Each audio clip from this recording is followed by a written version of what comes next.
Call the City of Apache Junction Council meeting to order. The invocation will be led by Vice Mayor Wilson and the pledge by Councilmember Struble. Heavenly Father, we are again gathered together this evening, continuing to enjoy the great weather we are experiencing. We give thanks for the continuing ability to enjoy your creation and extending into the surrounding peaks, parks, trails, and roads. We're beginning to see some flowers on the brittle bush, and soon we'll be enjoying wildflowers again. We are extending our thoughts and prayers to one of our business owners that recently passed, Carol Klein. We ask for your strength and support for all her family and friends. We are also gathered this evening to help us work through issues that affect our great community and help everyone work together for the good of our community as we continue to keep this a great place to live and enjoy. We also ask for your protective hand for all our first responders as they continue to protect us and our belongings. We extend this to our military members and their families wherever they're serving throughout the world. Bring them all home safe each and every day. In the Lord's name, amen. I pledge allegiance to the flag of the United States of America and to the republic for which it stands, one nation, under God, indivisible, with liberty and justice for all.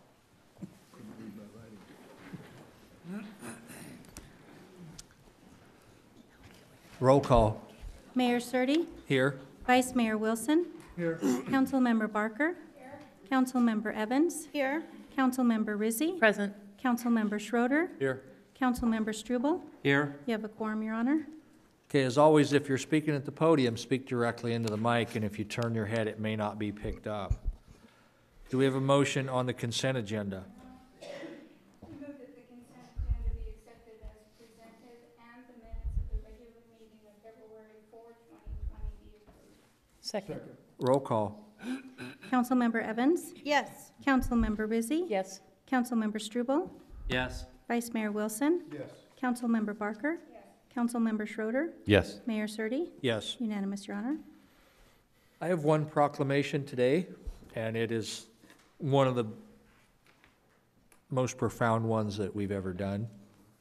Folks that were overlooked for a long time, so with great pleasure, I would like to proclaim Vietnam War Veterans Day, March 29th, 2020.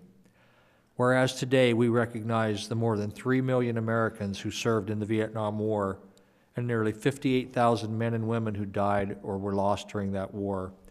And whereas throughout our country's history, thousands of Arizona citizens have fought in wars and conflicts to defend our safety and way of life. And whereas their legacy of patriotism and dedication to country is an inspiration to all Americans, and whereas it is appropriate that all Arizona citizens remember the bravery of those who gave their lives so that their sacrifices serve as a reminder of the cost of our freedom. Now therefore I, Jeff Surtee, Mayor of Apache Junction, Arizona, do hereby proclaim March 29th, 2020 to be Vietnam War Veterans Day and urge all the citizens of Apache Junction to take cognizance of this event and participate fittingly in its observance. And we do have someone to receive this, and there's actually going to be a function on the 21st, which she's going to explain, and I'm going to go down and give this to her.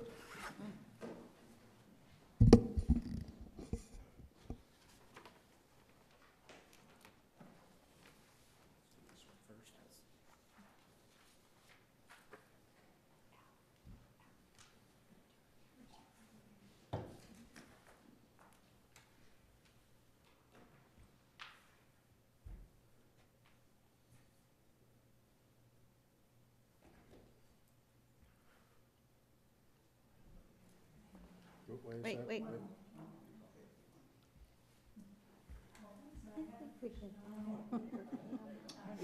You know, we got a budget going.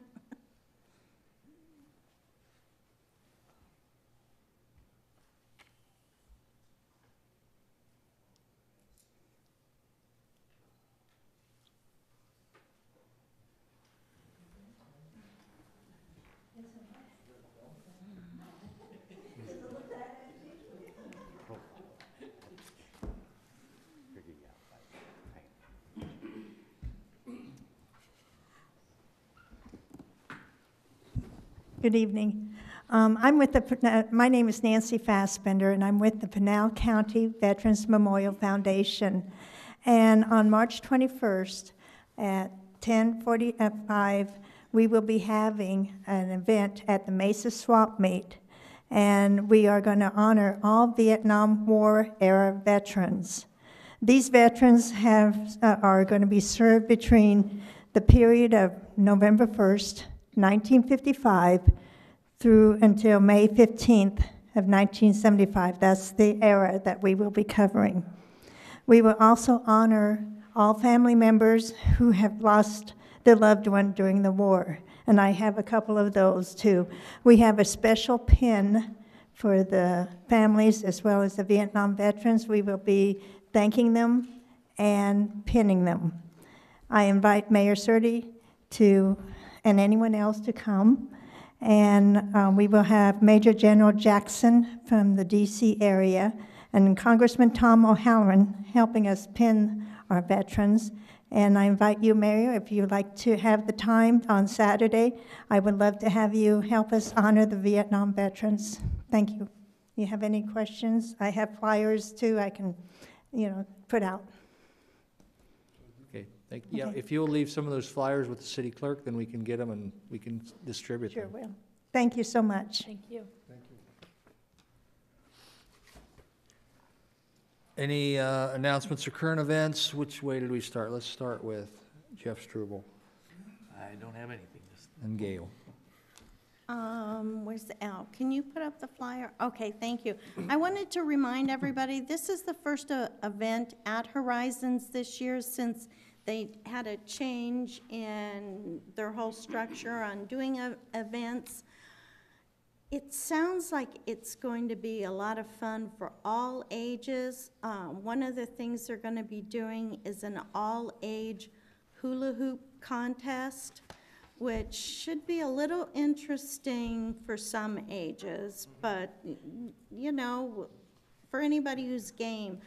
The Teddy Bear Doll Clinic, they're going to actually have exam tables set up inside Horizon. So it's going to be, I think, an all-around, all-age, fun kind of Saturday. That's it. Chip? Yeah. I had the privilege also of being involved with the marathon this past weekend. Jeff had me start out one of the races, and it was extremely well attended. When we started the 8K, which is when I started, it took several minutes for everyone to get across the start line. I mean, there was a tremendous number of people, and I understand that they had basically filled completely up and then stood around for a period of time waiting for some individual to come in across the assembly line or his finish line, and I had to leave, so I couldn't see him come across. But it was interesting watching all the people as they were finishing up and coming through, coming back, and talking to them, the excitement. They enjoyed the run. They thought it was one of the most beautiful runs that they've ever been involved with. Talked with people from Canada, from Connecticut, drove all the way out here to attend. It was really unique and very, well attended, and it was fantastic. And our hats go off to everybody that was involved, from our police, public works, and Parks and Rec. excuse me, Mayor and Council, can you all check your microphones to make sure they're on? Yep, mine was not on, I'm sorry. You're going to have to repeat all that now. For the Voila. Okay. Robin? Well, last week was a pretty busy week for me, after the state of the city, which I fell for.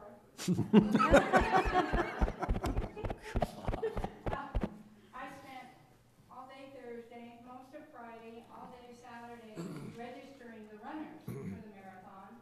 We had 2,600 plus runners registered.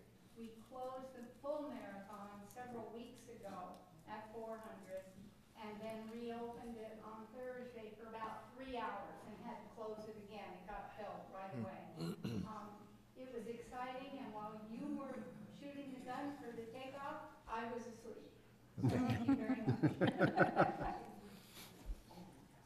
much. I'm assuming I'm the one you're waiting to Yes, finish.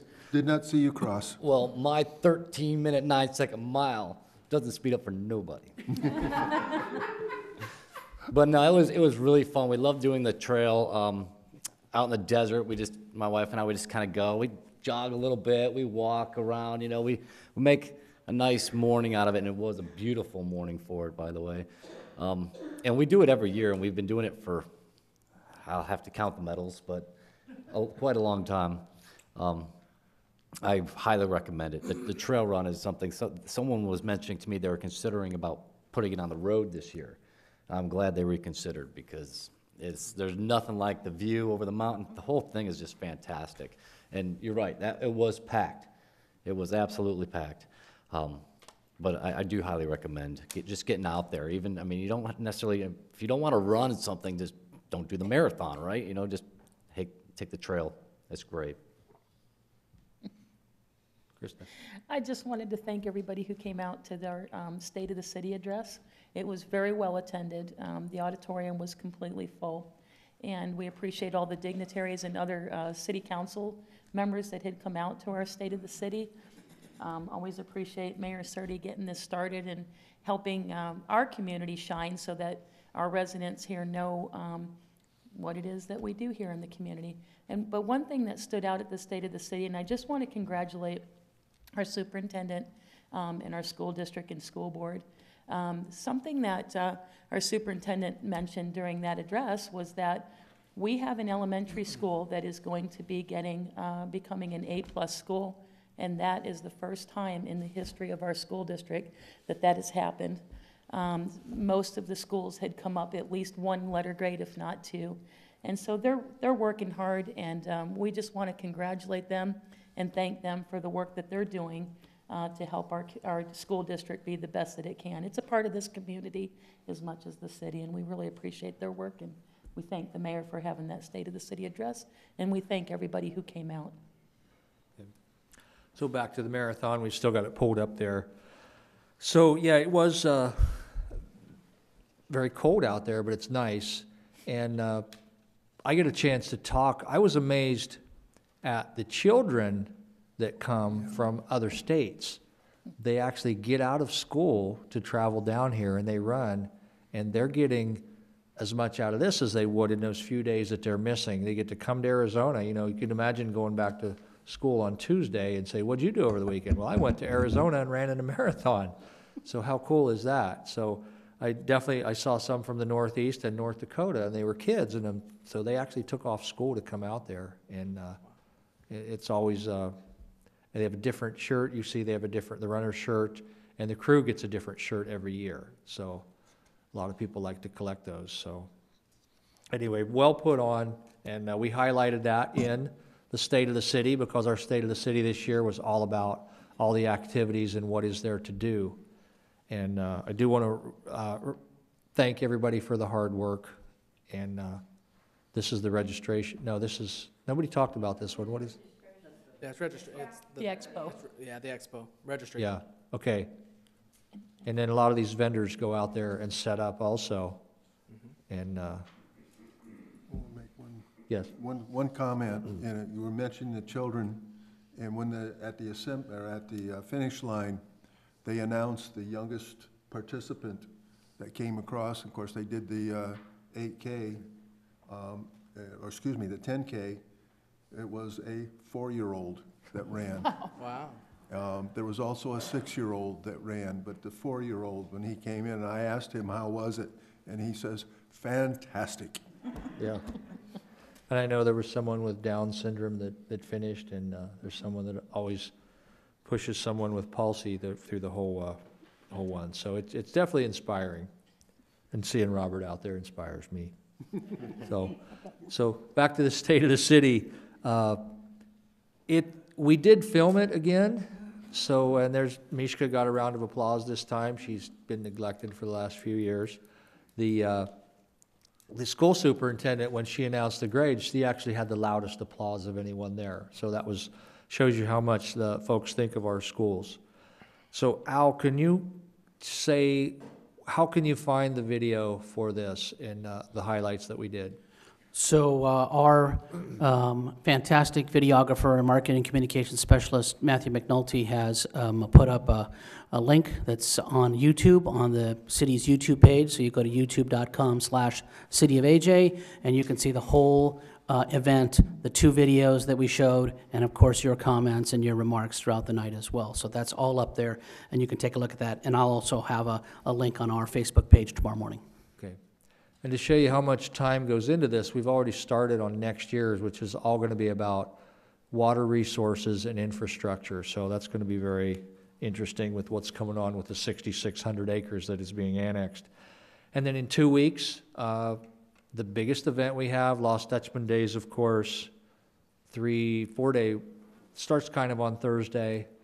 And that crew that puts that on is top class as well. So everybody make sure you come out for that, and it should be great weather.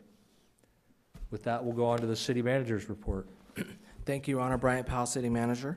Just wanted to add that if Jody Ehrlich was here and her committee for the Lost Dutchman Marathon, they would say thank you to you all and for the support from our city. Parks and Rec, Public Works, Police Department do a great work out there, and I think also all of that infrastructure of our staff, as well as all of the groups that help make it happen. She would also say, sign up, because 2021 is around the corner. So they've already, on the website, are allowing folks to start signing up for the marathon for 2021. I'll also remind everyone that we have our now twice-a-year household hazardous waste event coming up, and it'll be the morning of the Lost Dutchman Days parade, and want the community to be aware of that, and we'll be doing all we can to help everyone know about that. And we also just completed another quarterly free dump week, and that was successful, and I'm sure we'll get an update on the tonnage there. That concludes my report. Okay, public hearing, consideration of application for a Series 007 beer and wine liquor license for applicant Jeffrey Craig Miller of Fry's Marketplace. Jennifer? Your Honor, this is another quota license that is stackable with other licenses. This is another one for the Fry's Marketplace under the parent company of Smith Foods. The Series 7 must remain within the same county it was authorized in, and they're just activating this license. So they already have one, but this is... They have a couple. So the Series 7, since it's a lottery license, basically, they can go inactive for a couple of years, but they must reactivate them at some point in time. If they don't have a facility to land this on, then they start stacking them at Fry's Marketplaces within the county that they're issued. All right, is the applicant here? Would they like to say anything? We did call, and they said they would not have an applicant tonight. Any discussion among council? So if I understand, it's not that they're adding any new services or anything, they're just stacking the licenses of enough from, so there's gonna be 3. Right. But no new services, no new liquor type sales or anything like that? No. The Series 7 that they have active allows them to do the beer and wine throughout the store, anywhere where they're Series 9, which is the entire store. But they have to activate them every so many years, or they lose them, and they'd rather not lose them. Okay. This is a public hearing. Would anyone like to speak on this issue? Hearing and seeing none, I'll close the public hearing and ask for a motion. Your Honor, I move that the application for a Series 7 license for the Fry's Marketplace store number 665, located at 150 East Old West Highway, be recommended to the Arizona Department of Liquor Licenses and Control for approval. Second. Roll call. Can I get a who second? I had 2. Thank you. Vice Mayor Wilson. Yes. Councilmember Barker. Yes. Councilmember Rizzi. Yes. Councilmember Schroeder. Yes. Councilmember Struble. Yes. Councilmember Evans. Yes. Mayor Surtee. Yes. Unanimous, Your Honor. Consideration of application for a special event liquor license from the Boys and Girls Club of East Valley Metro Phoenix to hold the 2020 Yesteryear Fundraising event to be held at Dolce Vita on Saturday, April 4th, 2020. Jennifer. So Dolce Vita has had several special events at their facility. All of our departments, the police department, planning, and building and safety, and fire have no objections and recommend approval of the application. Is the applicant here? Would they like to say anything?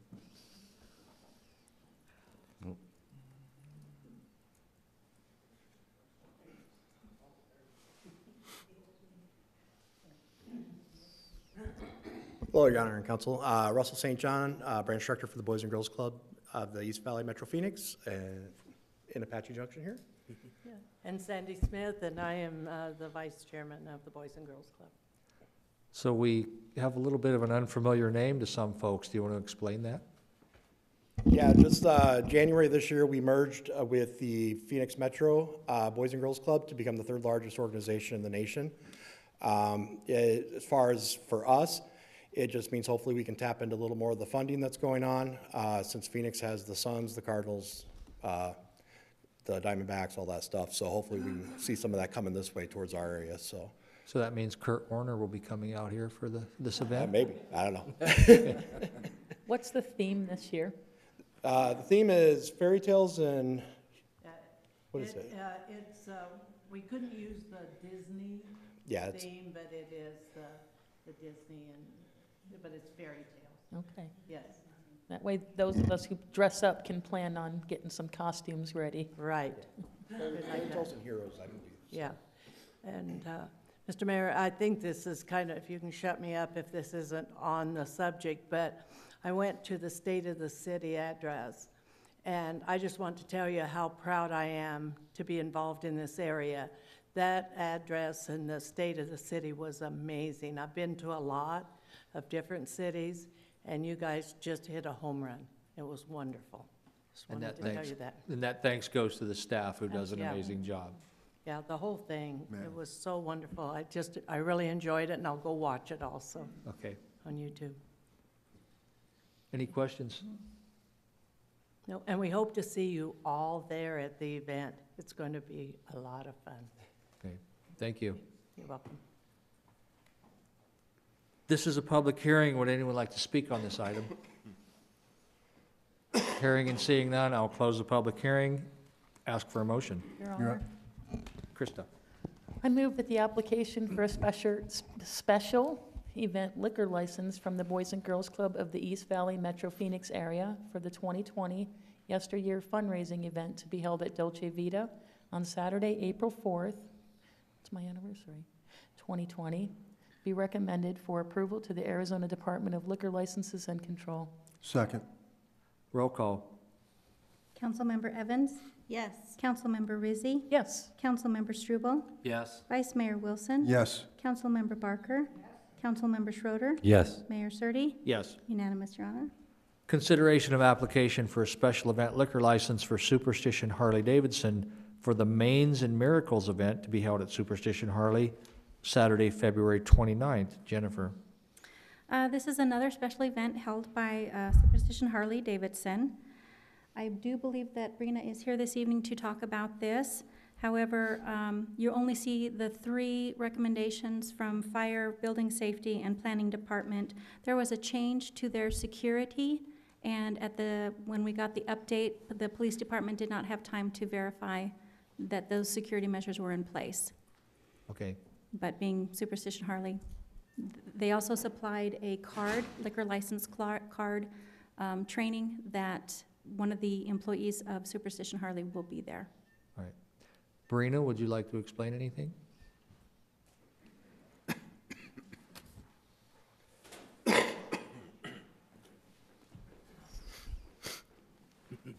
Hello.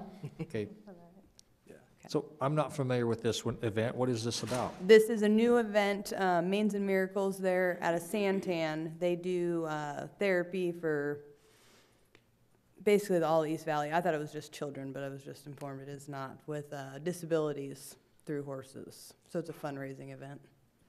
Cool. Yeah, we're doing a poker run from their location to throughout here, Wahoos, and hitching posts back to the dealership for a carnival. And are there local horses involved? Chip and Daryl? Nope. They have a miniature horse they're bringing. We'll have to be asked, so I have to talk to the boss to make sure that it's available. Okay. Any questions? You guys are really rocking it with the events. Oh, It's awesome. We're trying. Every month, We're at least trying. one or two, yeah. Yeah, until about April, and then I can breathe a little bit. Doing great, though. The community loves it. Awesome. Okay, thank you. Thank you. This is a public hearing, and anyone would like to speak on this item? Hearing and seeing none, I'll close the public hearing and ask for a motion. Yes. I move that the application for a special event liquor license from Superstition Harley-Davidson for the Mains and Miracles event to be held at Superstition Harley-Davidson on Saturday, February 28, 2020, be recommended for approval to the Arizona Department of Liquor Licenses and Control. Second. Roll call. Vice Mayor Wilson, Yes. Councilmember Barker, Yes. Councilmember Rizzi, Yes. Councilmember Schroeder, Yes. Councilmember Struble, Yes. Councilmember Evans, Yes. Mayor Surtee, Yes. unanimous, Your Honor. Presentation and discussion on fiscal year 19 and 20 council work plan. Anna. Good evening, Honorable Mayor and City Council members. It appears I will be your entertainment for the remainder of this agenda tonight. If I do break out in karaoke, you do know where the nearest exits are, and I highly encourage you to use them. On a more serious note, I'm here in the first item to give you a second quarter update on your fiscal year 19-20 council work plan. As you may recall, there were 26 projects on the work plan for this fiscal year that were anticipated for council interaction throughout the fiscal year. The second quarter, which is the period from October 2019 to December 2019, there were 8 projects identified for anticipated interaction. One of those has been completed and 7 continue into the third and possibly even the fourth quarter. The one that was completed was the reconstruction of Ironwood from Lost Dutchman to McKellips. Those that are being continued into the third and possibly fourth quarter are the dog park design. That one is being, the IGA with Pinal County is being updated at this time. Number 7, the city leased BLM property. As you know, we've got a verbal kind of appraisal and the assessments that are needed for that came way over cost, so they're waiting for a written proposal for consideration. Numbers 10, 12, 13 are city roads and streets reconstruction and maintenance projects. 2 of those are scheduled to be possibly completed by May. That is number 12 and number 13. Those have been started. And with the other one, the number 10 of Winchester Road being probably completed by July. Superstition Shadows Park fencing, project number 17, the bid paperwork is in process on that. And number 22, the city public records request process is close to being finished, and you should hear a presentation from the city clerk's department here in the third quarter. There are another 5 projects identified for council interaction in the third quarter, which we are currently in. That's the period from January through March. They include the general plan update, which, as you are aware, has been completed and adopted. Number 15, the reconstruction of Southern from Delaware to Ironwood. The Parks and Recreation fees update, liquor license application process and related fees, and the implementation of MyGov online software, which is the permitting and plans process. Next up, I'll be back in May for a third quarter update. If you have any questions, I'm happy to answer those now. Any questions? Okay, I think you explained it all. Thank Great. you. All right. Presentation, discussion, and consideration of proposed resolution number 20-04, supporting pending legislation, House Bill 2705, regarding absentee landlords of vacant and abandoned buildings. Anna. So this resolution number 20-04 would basically provide for formal support of Arizona State House Bill 2705, which was sponsored by Representative T.J. Shope from District 8, represents a large portion of Pinal County and a portion of Ela County, where many rural communities have witnessed a decline of their downtowns and their historic main streets due to businesses closing during the last recession. During that time, many buildings were sold at foreclosure for pennies on the dollar. Some of those buildings have sat vacant since, hoping that someday they may become profitable again. Whether commercial or Residential, abandoned buildings and vacant buildings not properly maintained can lead to numerous problems, including vermin, criminal activity such as squatting, theft, and vandalism. This can adversely impact the safety and value of neighboring properties, which can also diminish economic development. Code compliance currently deals with these types of buildings after the fact, once the squatters have done the damage, once they receive a complaint of a broken window, weeds have taken over the property, or garbage piles up. Equipping code enforcement to get ahead of these types of properties is better for neighborhoods and the community as a whole. Taking this action also supports a recommendation from the Downtown Revitalization and Implementation Strategy, known as the DRIZ, in helping to demonstrate that Apache Junction embraces policies that encourage quality community investment, benefiting, which could also benefit in attracting new investments. HB 2705 stems from a league resolution passed at the annual meeting last August and is intended to help combat blight that is associated with those abandoned and vacant buildings. Specifically, it would allow for cities to establish an ordinance for a registry of vacant and abandoned buildings after buildings were vacant for a period of 150 days. This would be to provide the registry with up-to-date current information of the property owner. It also would require the owners to adhere to certain property maintenance standards. Broken window maybe could no longer just be covered up. It would have to be actually fixed. It requires periodic city inspections. Cities can inspect buildings to ensure they are secure from trespassers and safe for emergency personnel to enter. It also requires that the owners of those abandoned and vacant buildings show proof of insurance, and it outlines the appeal process for those property owners. In short, this bill is intended to incentivize property owners to occupy the buildings they have and to de-incentivize property owners for letting them sit vacant and fall into further disrepair. The bill did pass House government this last Thursday and is up for the Committee of the Whole in the House. The League of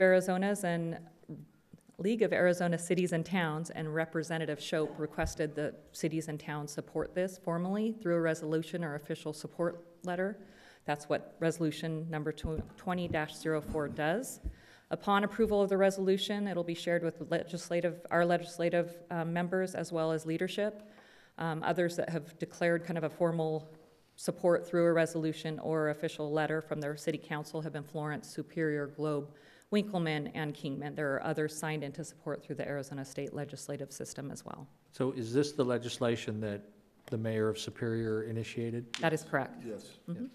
And of course, Superior and us have so much in common out here in the Far East, and they're our next neighbor to the east of us. And there's also some tax situations there, right, where these carpetbagger type people were buying up these properties and paying almost no taxes on them and then selling them for a huge profit when they do sell. So that is correct. So how do we, can we write up a resolution of support on that? You do have one in your packet this evening. I do ask in your motion, I think there's a little bit of additional language that's needed there that you specifically, if you elect to approve this tonight, that you please elect to approve resolution number 20-04 in your motion. I have a question for Joel. So after reading this House bill, because this is something that is near and dear to me, how does this affect like the old Bashas Plaza? Does it give us any more teeth in the parking lot, you know, in that kind of area? Or say, even the abandoned building next to Handlebars? Does this actually give us any more power to make something happen, demolish it for unsafety issues? Mr. Mayor, members of the council, Councilmember Evans, this is a repackaging of sorts of the 1997 abatement for the dangerous building code. I worked with that in my other job many years ago, and this adds a little more teeth for Arizona cities. You can actually order demolition, you can charge fees. As for the parking lot itself, I think we'd have to work with code compliance to decide whether that's a public safety hazard. It is private property, so that's an issue we'd have to talk about. But I think it's good to support this, because many other cities, I don't think, adopted the 1997 abatement dangerous code, or even a rendition after that. So this will become state law. And this is one of the friendly bills to cities and towns, by the way. There's not too many of them, but this is a good one. Absolutely. This is a good one. So I would recommend that you support this.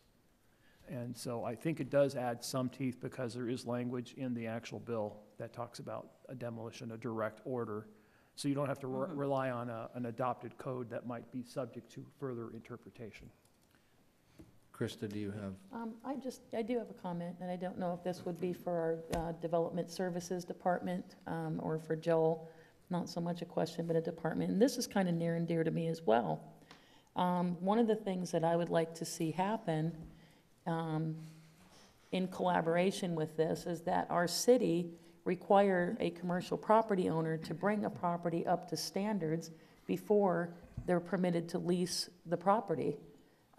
What's happening is business owners are coming in, they're leasing properties, and the responsibility is falling on the small business person that's leasing a property, and that shouldn't be. These property owners should be made to bring these properties up to standard, and it should be put on these property owners, not on somebody that's trying to start a business that doesn't own the property. So hopefully we can work in collaboration if this does, if we do decide to support this, that we can work in collaboration on that with some ordinances that say, if you have a commercial property and it's dilapidated, you're going to bring it up to standards, and we're going to put some teeth behind it, but you're also not going to lease it out until you do bring it up to standards, because it's just putting too much stress on the small business owners that are coming in. Anyone else? So question for you, Joel. So part of it is that if it's abandoned and all that, we can order a demolish of the property or the buildings or structures or whatever.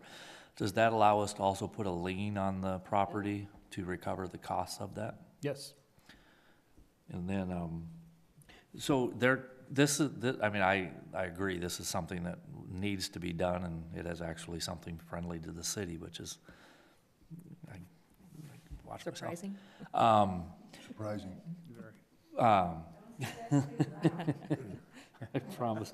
I promised Gail I would be short tonight. So I got that one. So we currently, according to state law, I just want people to understand, according to state law, what they're giving us, what hopefully they give us the authority to do, we currently can't do, because of the state law doesn't allow cities to do these kind of things. And this is why this particular law is trying to be done, right? Well, which part of the question do you want me to answer? I would say that, as I said before, this is kind of and I say kind of, it's not 100%. It does add some things you can do. You can create a registration list. The abatement for a dangerous building code doesn't do that. But a lot that's in here comes from what I've seen and from what I've worked in the subject 20 some odd years ago in Riverside. This comes from that code, and it's a great code, and it's been revised many, many times. But this does add a registration device, and it also allows, like I said before, the ability to say ARS section, whatever this is going to be, 9 dash, whatever it is, 500.21, 1462, allows you to do this. You don't have to rely on an adopted code that may have been from a previous years, many years ago. So the interpretation part is in here, and it's good to have that. So that's why I say it's a very good bill, and it's a very good addition to Title IX, which is cities and towns. Yeah, and is it all just commercial, or is it residential? Is it apartment buildings, everything? As it's written right now, it does not exclude residential, so it is included. It is. Commercial, industrial, residential. I just want to make sure people understand that that's what it's all covering, and so it'll help us to clean up the blight throughout the city, not just in the downtown area and such, so. Correct. Anyone else? Okay. Anything else on that, Anna? No. Okay. Presentation and discussion on, Wait, Whoa, wait, whoa, back up. we need a motion. Do a motion. motion. Yep. Okay. Yes. I move that the city of Apache Junction support House Bill 2705 regarding absentee landlords of vacant and abandoned buildings and structures, and move to approve resolution number 20-04. Second. Roll call. Councilmember Schroeder, Yes. Vice Mayor Wilson. Yes. Councilmember Barker. Yes. Councilmember Evans. Yes. Councilmember Rizzi. Yes. Councilmember Struble. Yes. Mayor Surtee. Yes. Unanimous, Your Honor. And presentation and discussion on pending legislation for the Arizona State Legislature. All right, it's been a while since we've provided a legislative update, but as usual, there's no shortage of bills in the state legislature right now that could affect local control and regulations. The second regular session of the 54th state legislative session commenced on January 13th, 2020, and is expected to last about 100 days, so mid-April is the anticipated ending date. It's a campaign year, so the governor has already proposed budget, both houses. So that's anticipated to hopefully be wrapped up sooner so that they can resume getting out and pounding the streets and seeking re-election. Basically, our strategy here as the city is we are members of the League of Arizona Cities and Towns, which we rely on heavily to represent us in front of the state legislature on bills that could impact the city operations. There's a good amount of interaction between league staff seeking feedback from city staff on their kind of interpretation of the bill and how it could impact the city, which also affects their position that they take on legislation that's pending. At times, we will also seek to sign into the request to speak system at the Arizona State Legislature to log our official position, whether that's neutral, oppose, or support. As I said, the governor released the proposed state budget. It is the largest in Arizona state budget history at $12.3 billion. The governor's proposal includes a one-time deposit of $25 million to the state rainy day fund. The HERF funding remains intact. What I mean by that is there's pledges have been made not to raid HERF to continue to fund DPS, but that of course is not a given, especially in the coming years when the vehicle license fee will be repealed in the second half of 2021. Funding for the Superstition Vistas planning area, soil and drainage studies is included, and that's the 254 square mile area here that kind of is a good indicator that that area poised for growth becomes a higher priority. There's also $28 million to expand the I-10 between Phoenix and Tucson included in the governor's proposed budget. So the next two slides is just a sampling of the bills in the state legislature that the league as well as the city is tracking. The three bills stemmed from league resolutions passed at their annual meeting last August. That includes HB 2053, HB 2551, and as you just heard, HB 2705. HB 2055 allows those who receive a civil traffic violation to perform court-approved community restitution instead of paying a civil penalty. It's much like the city of Apache Junction has done for several years now. It's a successful program here. And since so little of that civil penalty actually makes its way to the city, it appears to be a win-win situation. Representative Townsend has dropped a bill to appropriate $15 million in fiscal year 21 and again in fiscal year 22 for repairs necessary to reopen State Route 88. A bill hoping to expand the time frame for when candidate signs can be placed in the public right-of-ways prior to primary election has resurfaced. This one appears almost every year. It will extend that time frame from 60 days to 120 days. Our Representative Townsend also has two other bills, which one, 2305, would remove the criminal penalty in the enforcement of the city's trash ordinance, and another that would require peace officers to be equipped with a calibrated sound meter to document any noise nuisance complaints in order for it to proceed with prosecution. That's House Bill 2389. House Bill 2615 has also to deal with vacant buildings. However, it's contrary to Resolution 20-04 that you just passed. This one would allow the utilities of a vacant or abandoned building to be shut off after 2 years of being vacant. We also have SB 1667 that's gaining movement. This allows for arterial fireworks in counties with populations in excess of 500,000, so that's Pima and Maricopa right now. Pinal County's not far behind, and I wouldn't be surprised if after this next census it exceeds that. We did get some feedback from both Superstition Fire Medical District as well as AJPD. They're both in opposition, obviously, for safety and enforcement reasons. If this were to pass and Maricopa and Pima counties were allowed to do that, there's not saying anyone here wouldn't do it, and some may already do. Let's see, what else? Another one worth mentioning might be HB 2899. This one is introduced by Representative Campbell. It would apply an annual flat fee rate to hybrid and electric vehicles, as well as seek to increase the fuel tax by 18 cents over the next 3 fiscal years. This would be deposited into a special fund in HERF that could absolutely not be touched to fund other things other than road maintenance and construction. So that one, we don't know if that will, how well that'll proceed in election year. It's a highly debated topic, but that bill would need a 2/3 majority vote in either house to pass, as it is assessing the tax. So that concludes my presentation. If you have any questions, I'd be happy to answer. Can you further, House Bill 2313, which has to do with the sprinklers of buildings and prohibiting cities from requiring the, I guess, maybe So the 2018 International Building Codes were updated. A lot of cities and towns updated their codes based off of that. Yeah.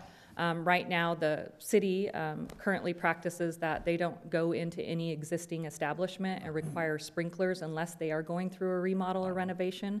This one specifically relates to existing buildings that have an occupancy rate of 300 or more and serves alcohol. It's basically stemming from an incident that happened in Oakland, where a warehouse was converted into kind of a party place where they had rave-type events where alcohol was served, and there was numerous deaths due to a fire that broke out in the building at the time. So I think it's modeled after that. Here in the city, I think we may have 1, maybe 2 establishments that have an occupancy rate of more than 300. However, right now, Larry, if you want to come up and comment, but I think the normal practice right now is they don't require sprinklers for a change of use unless there's 99 occupancy rate or not. So, Larry, you want to correct me if I'm wrong, or? Good, okay. Does that answer your question? No.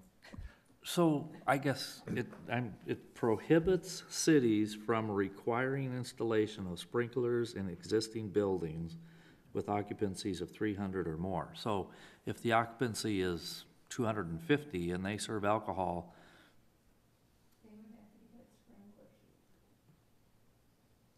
We could not require them to get sprinklers unless they were doing a major remodel or Right. renovation in that building. yeah.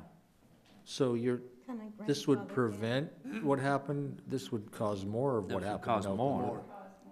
So, Yeah, Could definitely, that's what I'm trying, yeah. yes, It's not fixing the problem. right. No, no. Yeah. Well, they just can't keep their nose out of the They're I just didn't say it was a good bill. Gee. well, I just want to comment that I appreciate Representative Townsend looking after State Route 88. She had attended the meeting we had in this very building, and she understands how much that means to this whole area out here, so hopefully that one gets passed. Yes. Yes. Did you look at 2348 that caps the residential rental? It is on the list. There are numerous cities that are opposed to that bill. It does cap any residential rental to 5%, correct? It's not seen any movement that I can see, it's just sort of sitting there. It is being, yeah, it hasn't been assigned yet. Mhm. This is, Anything else? again, just a sampling. There are many more, but these are the kind of the main ones. Okay. Well, thank you. Thank you. Do we have a motion on upcoming council dates?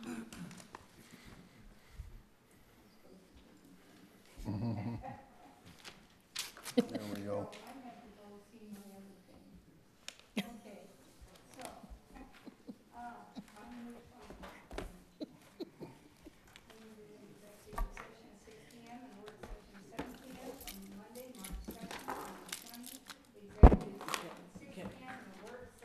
She's not talking. For Tuesday, Tuesday, March 3rd, 2020, in the City Council Conference Room and City Council Chambers located at 300 East Superstition Boulevard, Apache Junction, Arizona, respectively, and other meetings if necessary. Second. Roll call. Councilmember Barker? Yes. Councilmember Struble? Yes. Councilmember Evans? Yes. Councilmember Rizzi? Yes. Councilmember Schroeder? Yes. Vice Mayor Wilson? Yes. Mayor Surtee? Yes. Unanimous, Your Honor. This is a time for the public to express requests, communications, comments, and suggestions.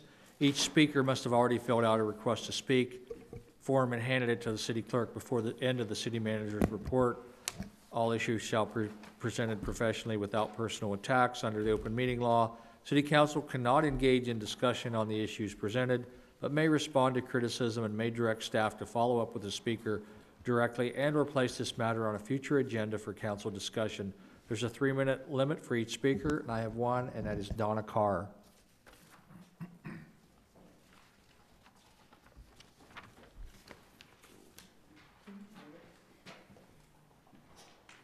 Hi, my name is Donna Carr, and I got a few things that I actually like to talk about. One is if there's any chance that when you guys go to vote on anything, could you please look up the information, yay or nay, to what is going on before you decide to vote on something? Because I sit there and I think about the trash thing, and I don't even know who came up with the idea that the city was going to take it over. But anything that you're going to vote on, I think you need to look up the information first. Now, one of the things I wanted to bring up too is the parade. I mean, not the parade, the marathon. And that is, I mean, the marathon was good and everything like that, but maybe there needs to be some type of schedule set. The Yellowbird dancers were also out at the museum that day, and I have a contract with them, so I wanted to get out there, but I was waiting in the line. And it was very hard. A lot of concession people couldn't get through to set up. A lot of people were turning around and going back, so that was making people lose money. Now, this paper that I have here is a section between University and Apache Trail between Ocotillo and Delaware. And there is a lot of area in there that people use easements to get in. Now, because they use easements to get into this area, and I don't know if you can rezone it or what you can do as far as that goes, but a lot of drug activity takes off going on in there. People who want to hide from other people so that they can get away with doing whatever the heck they want to do. And I'll leave this here with you guys. You can have it. I guess one of the other things that I also would like to bring up, because I'll get 1 minute and about a few seconds, is I always notice, and I may be an old person, but there's a lot of the younger generation that does need something to do out here. And I know that you have the skate park, and in the summer you can use the Apache Junction pool, but you can't even take pictures of your kids over there. I tried to take pictures of my grandson. Sorry, you can't have a camera. But they're taking pictures with a cell phone, if they get caught. But you talk about kids getting in trouble, and there's a lot of teens that get in trouble, but they have nothing to do. I know when I was a kid, I was raised on a farm. There was a lot to do on a farm. But when you're in the city limits, there's not much to do. So whatever you guys can all do to see if you can do anything for the kids other than put in golf courses, it'd be appreciated. And I'll leave that here for you guys. Does council have any requests to follow up? I just had Yes. I had a question for Bryant. Bryant, with the events, now, I just want to be sure that I'm clear. The marathon is a collaborated event with the city, but the museum events are private events, and so the city would not necessarily have the calendar of somebody putting on a private event? Do I have that correct, or? It sounded like there was an event at the museum. Always on President's Day weekend. It has been, but, so, I want to make sure I understand correctly. The event with the museum, when the Yellowbirds happened maybe at the same time, but that's not something the city could control because it's a private event with the museum. Do I have that correct? That is correct. Okay. And they're outside the city. Okay, And they're outside the city. okay. That's correct. That's correct. So are we discussing, if I mentioned last year's Lost Dutchman Days, they also had an event. And just to let everybody know that our PD will be sending everybody to the west this year. none of the traffic from the rodeo will be going and spilling out onto Highway 88, which is going to make it flow better. So as you leave the rodeo grounds this year, everybody will have to turn right and go down to Ironwood, which should make it flow much better. Yeah, we're gonna try a new system there, thank you, and hopefully it doesn't snow like it did. That Yeah. brought a ton of people out here. Maybe the week before, week after. Okay, anyone else? With that, then we will be adjourned.